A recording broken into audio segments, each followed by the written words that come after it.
Dito kasi sa Vietnam wala sinigang mix. Ang ginamit namin yun.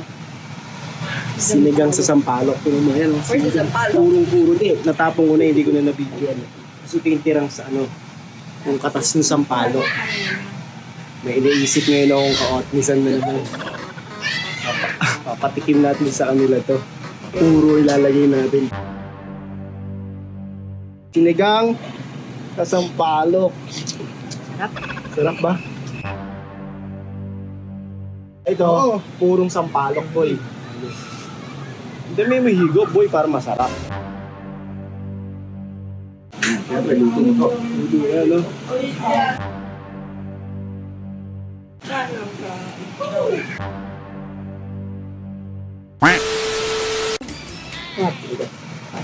Sinigang Yes. sa Vietnam. Tapos, titikman natin. Dito kasi sa Vietnam wala sinigang mix. Ang ginamit namin yun. Sinigang sa sampalok. Pero mo yan. Purong-puro. Natapong ko na, hindi ko na nabidyoan. Kasi ito yung tirang sa ano, yung katas ng sampalok. May iniisip ngayon akong ka-otnisan na naman. Papatikim natin sa kanila to. Puro ilalagay natin. Pero titikman ko muna.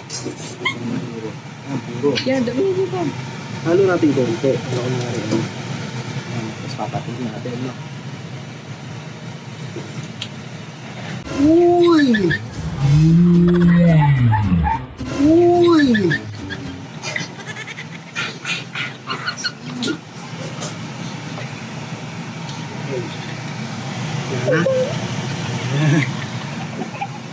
Tapos natin yan. Bawi. Si Mamo dito naglalaba. Papatikman natin. Ma! Hindi ka. Tikman mo nga to. Kasi ngayon lang ako nakapagluto ng ano eh. Ng Sinigang ko na.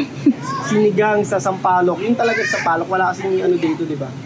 Senti ka, sa kabanatuan ganyan. Oh. Eh, hindi naman ako nagluluto doon kasi masasarap magluto yung tao doon. Talaga. Man mo. Yan ang luto ni John B sa Vietnam. Sinigang sa sampalok. Sarap. Sarap ba?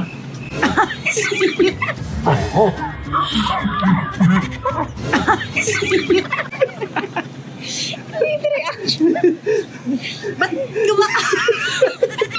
kumakapit yung asim? Asin ba? Pero sarap.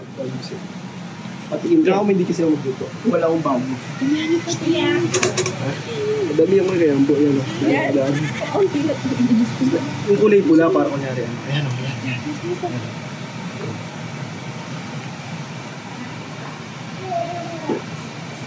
Yan, diba? Ba, halika, tikman mo nga to. Dito tayo, mainit yan.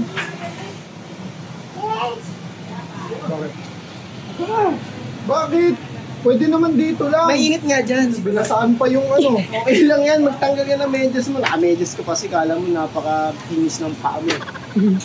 Ngayon lang ako nakapagluto ng purong sampalok, di ba? Nakabanatuan kasi nagluluto doon. Oh, ganyan din. Patikim ko sa'yo, i-rate mo ha, kasi ang luto ko lang lagi sa Pilipinas. Nor sinigang sa... Tagal mo naman. Sinigang mix, di ba? Ito, Oo. purong sampalok, boy. Hindi may mahigop, boy, para masarap.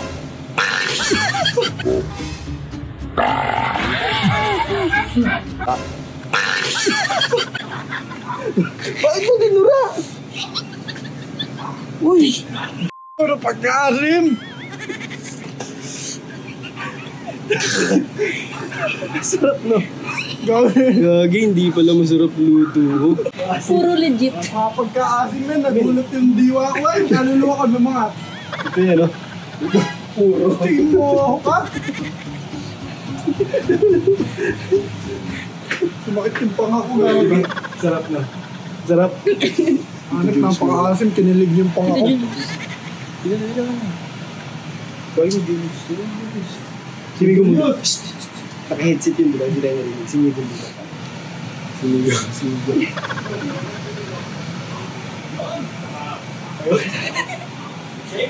Ikaw pa. Tumutulo. Wow! My favorite! Ano gagawin ngayon? Ngayon lang kasi nagluto ng may ng sampalok lang. Ay, wala ba dito ng powder? Wala. Kaya tikman mo, tapos Siyempre, luto mo to. Luto yan, no?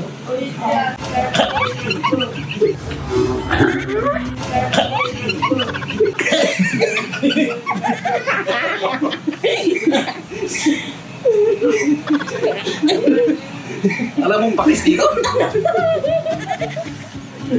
Boy, dapat kumain na tayo sa palok. Dami ko pang inigo. Boy, asin na lang, kahit asin lang. Oo, di ko na favorite. Hey! Bakit? Ito yung final ano natin. Tingnan natin kung nasasarapan siya. Final boss. Kasi ngayon ako nagluto ng ano eh. Purong sampalok. Dito walang sinigang mix. Nasang sampalok yan. Siyempre, sampalok nga eh. Pero hindi kasi mix siya, kumbaga. Puro siya yun, ubus na nga oh. Puro siya, puro. Parang matabang nga yan. Puro talaga yan. Matabang eh. Hanep ka, masim. Hanep ka, masim. Wala man lang ano? Wala man lang lasa, asim lang. Hindi ano. Kala ko sinigang eh. Sinigang nga yan. Ito lang yan eh. Alam mo yun. Hindi, tikman mo naman. Sarap niyan. Tikman mo naman. Ay, sarap. Kulang sa asim.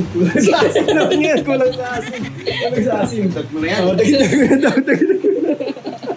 Kanina sobra, ngayon kulang. Ano ba talaga?